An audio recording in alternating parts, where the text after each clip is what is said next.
There are youngsters like cockroaches. They don't get any employment. They don't have any place in profession. Some of them become media. Some of them become social media. Some of them become RTI activists. Some have become another activist.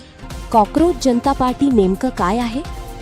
देशाच्या social मीडियावर सध्या एक नाव जोरदार चर्चेत आहे, cockroach जनता party. नाव ऐकायला विनोदी वाटत असलं तरी यामागे बेरोजगारी, तरुणांचा संताप आणि व्यवस्थेविरोधातील नाराजी असा गंभीर मुद्दा जोडलेला आहे. रिपोर्ट्सनुसार सर्वोच्च न्यायालयातील एका सुनावणी दरम्यान बेरोजगार तरुणांबाबत कॉकरोच असा कथित उल्लेख झाल्यानंतर सोशल मीडियावर मोठी प्रतिक्रिया उमटली. तरुणांनी याला अपमान मानत त्याच शब्दाला विरोधाचं प्रतीक बनवलं.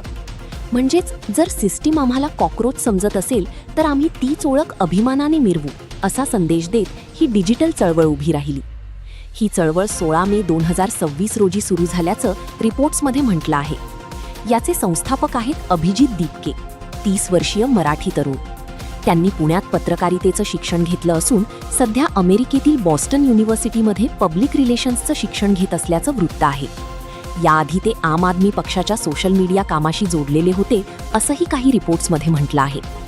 कॉकरोच जनता पार्टी स्वतःला voice of the lazy and unemployed म्हणजेच आळशी आणि बेरोजगार तरुणांचा आवाज असं म्हणते. पण हा फक्त विनोद नाही. या चळवळीच्या माध्यमातून बेरोजगारी, महागाई, पेपर लीक, तरुणांचं भविष्य, महिला आरक्षण आणि राजकीय व्यवस्थेतील त्रुटींवर प्रश्न उपस्थित केले जात आहेत. या डिजिटल पार्टीच्या एंट्री कंडिशन्स देखील उपरोधिक आहेत. सदस्य पूर्णपणे बेरोजगार असावा, स्वभावाने आळशी असावा, सतत ऑनलाईन असावा आणि सोशल मीडियावर स्वतःचं दुःख प्रभावीपणे मांडता आलं पाहिजे. अशा मजेशीर अटींमुळे ही चळवळ तरुणांमध्ये पटकन व्हायरल झाली. या पक्षाने काही गंभीर मागण्याही मांडल्या आहेत. पक्ष बदलणाऱ्या आमदार खासदारांवर कठोर कारवाई, महिलांना 50% आरक्षण आणि निवृत्तीनंतर न्यायाधीशांना सरकारी पदांवर नियुक्ती न देण्यासारखे मुद्दे या चळवळीच्या चर्चेत आहेत. अवघ्या काही दिवसात या चळवळीला सोशल मीडियावर प्रचंड प्रतिसाद मिळाला.